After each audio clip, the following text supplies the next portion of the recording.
Hello YouTube, how's everyone doing? It's Professional here. So today I got a crazy current events video for you guys. If you guys do enjoy these videos, do drop a like on it because it does help me to make more content like this. But if you're unfamiliar with this series, this is basically a series in which I react to ridiculous things going on and give my opinion while there's gameplay in the background. But this is reacting to a story. This incident actually happened December of 2021, and now we have an update on it. I remember when it first happened, and I wanted to see where this was going to go in court, and turns out that I was right. The guy is guilty, and he's going to get punished. But now, basically what happened here is this YouTuber by the name of Trevor Jacobs, he is some kind of professional snowboarder. In December of 2021, he crashed his plane for views. I'm not joking. You can see right here, this is the thumbnail. This is actually the video that he posted. It has over 3 million views.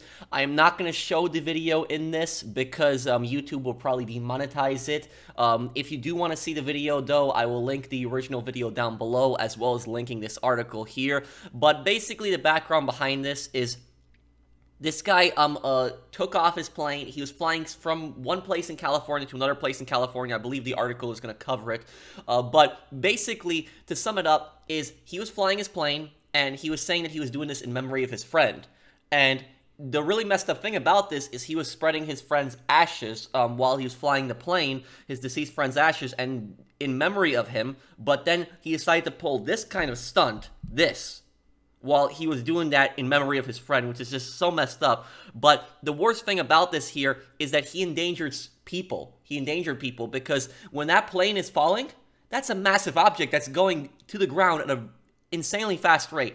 That could hit somebody hiking, somebody having a picnic. You never know where that thing is going to land. It could explode. You don't know what can happen when the plane is going to, fall all the way to the ground. So he literally ditched a plane on purpose just for views. Now, initially, he was claiming that it was just engine failure, and he was claiming that people can believe whatever they want, and that he's innocent. But the federal government launched a series of investigations into him, and it turns out he was guilty. Now, the first time that I actually saw this guy's video, I'll be honest, I don't know anything about planes, but even though I don't know anything about planes, I felt in my gut that the guy was guilty. And if I don't know anything about my planes and I felt the guy was guilty, people who know a lot about aviation definitely knew the guy was guilty. But basically, the reason that I felt something was off with the guy is because the second that he claims in the video, he doesn't show his engine. The second that he claims that he has that he's having engine problems and his engine is shutting down and all this other stuff, he makes no attempt to save the plane because, correct me if I'm wrong, and somebody let me know in the comments if I'm wrong on this, but when you have an engine failure, aren't you supposed to try to do your best to try to fix the plane, to try your best to steady it out, to see if you can glide it, to try to restart the engine, try to take some kind of measure, something to save the plane, something. But he did nothing. He did nothing. He didn't try to restart the engine. He didn't try to do any kind of emergency procedures. I don't believe he contacted air traffic control. And he just jumps out. So the second that he's having any kind of engine problems, he's like, okay, I'm jumping out. Didn't try to glide it, nothing like that, just immediately just jumped out of the plane. That's why I personally felt that he was guilty. I just felt there was something off about that because, like I said, correct me if I'm wrong, but aren't pilots, if they have some kind of engine problem, they're supposed to try to restart the engine, there's some kind of emergency procedures I know they're supposed to go through. But just jumping out immediately right then and there, I just had a bad feeling about him, and it turns out that I was right. But anyways, let's read the article here, and you're wondering why, and I'm going to explain also the charges, because even though I don't know that much about planes, I know a lot more about the charges here. I studied a law in school, but this was a federal investigation. That's why he's facing 20 years in prison, and it's not just about him crashing the plane, but about him also lying to federal investigators, which I'll explain all of that, don't worry. But let's read the article here, and I'll link the article down below. A YouTuber who deliberately crashed a plane to gain notoriety and make money has agreed to plead guilty to obstructing a federal investigation, the United States Department of Justice announced yesterday. In his plea agreement, California pilot Trevor Jacobs admitted to deliberately destroying the plane wreckage and repeatedly lying to officials. The crime of destruction and concealment, which intend to impede a federal investigation, carry a maximum sentence of 20 years imprisonment and a possible fine of up to $250,000. The Los Angeles District Court may impose a lesser sentence due to the plea deal, though. Okay, so let me explain this a little bit for people that are confused. He's facing a maximum of 20 years in prison. Doesn't mean that he's gonna get 20 years in prison, but that's the maximum that he could possibly get for this. Now, for people wondering why is this a federal investigation, even though this happened in California, there are a few things that federal government always takes precedence over when state matters, and one of these is aviation. Another thing that the federal government also Another thing the federal government takes precedent over state law is when it comes to commerce between states. Like, for example, like a truck being stolen in between states, that'll be a federal investigation. So usually any kind of mass transit, the federal government takes over investigations in that. But anything regarding aviation, anything regarding aircraft, any kind of crime regarding aircraft, the federal government is always the ones who are in charge of that. Even if you are disruptive on a plane, if a plane is about to take off and a passenger becomes disruptive to the point where they actually get arrested, that still is a federal crime at that point.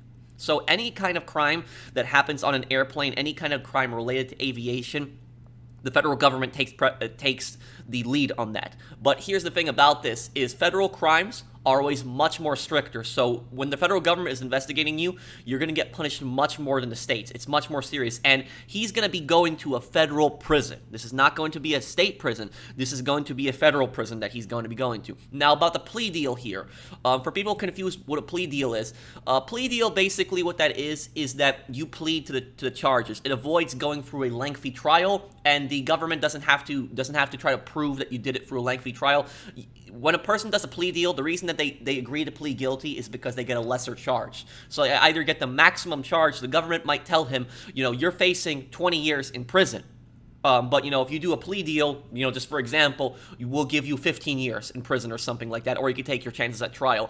And a lot of cases are actually resolved through plea deals, because when a criminal knows the evidence is stacked against them, and they have very little evidence in their defense, they're going to take a plea deal because they know they're probably going to be found guilty either way, so it's a way for them to get a lesser sentence. That's why people take plea deals a lot of times.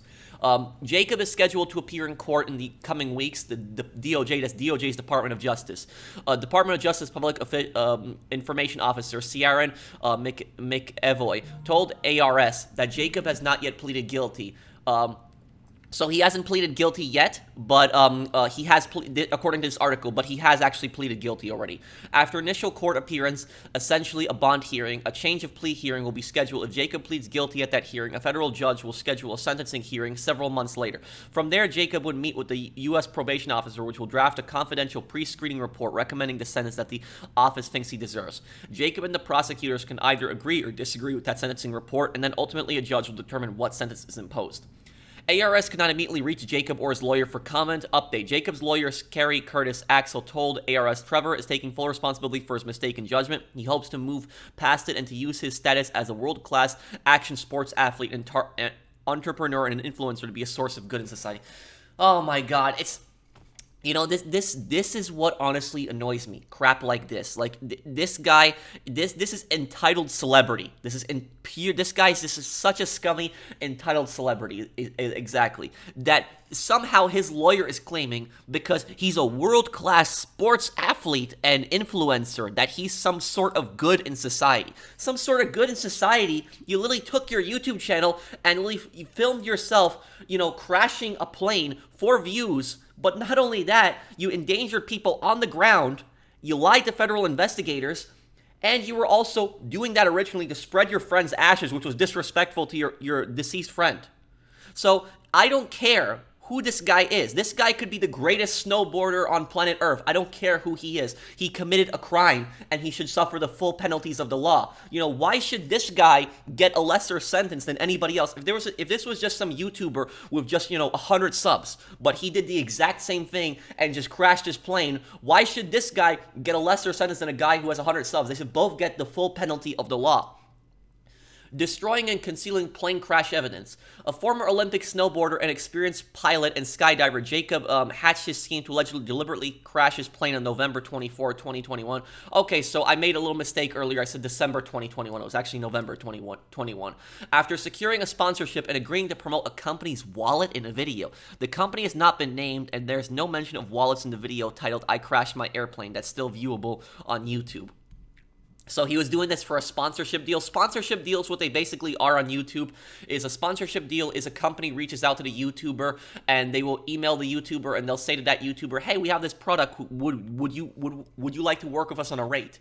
And that YouTuber will tell them what the rate is, and then the company and the YouTuber will go back and forth and agree on a rate, and then the YouTuber will post usually a 30 to 60-second ad, usually near the beginning of the video, talking about the product, and then they get paid for it afterwards, plus they get paid for the ad revenue. The video currently has, YouTube did not respond to ARS request to comment. Well, this isn't really YouTube's fault, so I don't know why they're trying to contact YouTube.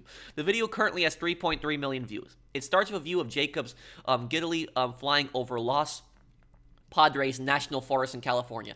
About a minute and a half in the video, the plane's propeller slows to a stop, and Jacob starts cursing. By the 2-minute mark, he jumps out of the plane. Footage from cameras mounted on the plane shows the crash, and Jacob uses a selfie stick to film himself parachuting into a dry brush area where he incurs minor injuries and is exposed to poison oak. Okay, so about the selfie part, I have a screenshot up here. This is when he was actually in the air with a selfie stick. Now, the thing about this is you would think that any rational person in this kind of situation would be just panicking and just trying to get to the ground. But instead, he's filming himself with a selfie stick when his plane is still crashing. You know, I would be panicking at that point if my plane had actually gone down and there was nothing I could do and I had to bail. I would be panicking. I'd be parachuting, trying to get to safety, but I'd also be looking to see where that plane is falling. I'd be also panicking that that plane could fall on the ground and hurt somebody. So the fact this guy's just jumping out of the plane with a selfie stick like it's nothing, you gotta watch the whole video. But, you know, when you watch the whole video, you just feel the guy's guilty. Just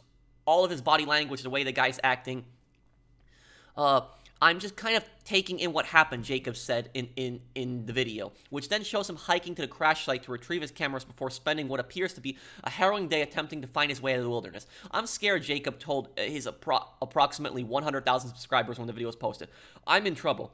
However, in his plea agreement, Jacob admitted that he had planned to eject from his aircraft during the flight and video himself parachuting to the ground and his airplane as it descended and crashed, the Department of Justice reported. The real trouble for Jacob apparently started on November 26, 2021, when he reported the crash to the National Transportation Safety Board, NTSB, which informed him that he was responsible for preserving the wreckage so the agency could examine it. The Department of Justice reported.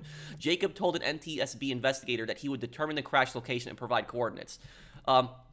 So in this next part, the Federal Aviation Administration, FAA, launched its own investigation 3 days later, and according to the plea agreement, over the next few weeks, Jacob started lying to federal investigators rather than cooperating with the investigation.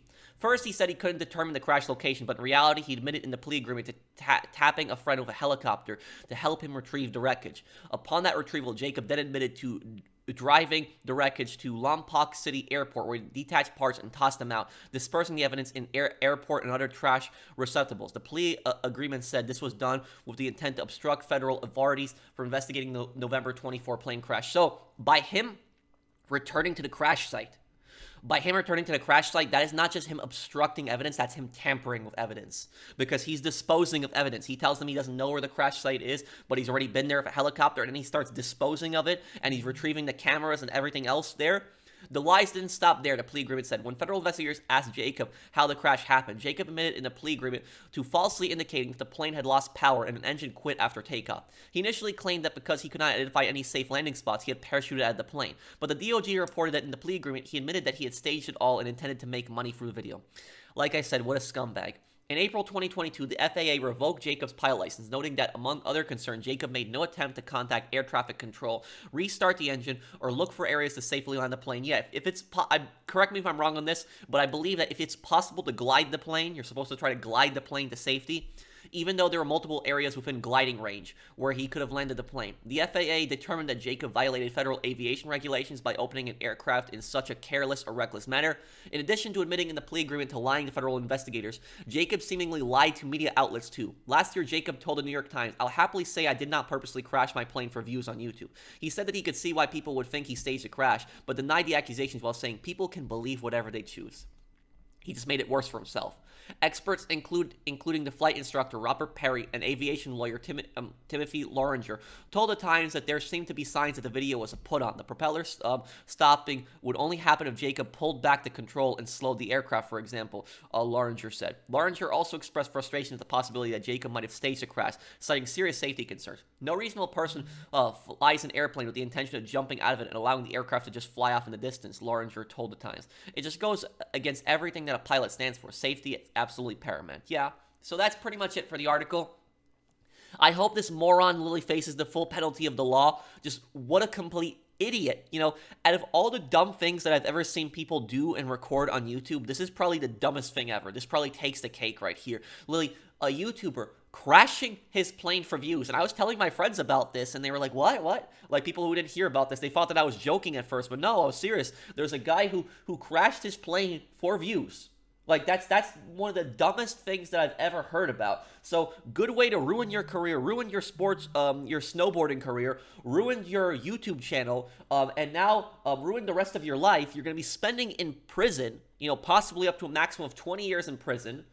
And everybody, and even when he gets out of prison, everybody's going to remember him as that idiot who crashed his plane for views. My God, what a complete moron. But let me know what you guys think down below. Thank you guys for watching. Hope you guys enjoyed the video. If you did, drop a like. And I'll see you guys on the next one. Take care, everyone. Have a wonderful day, guys.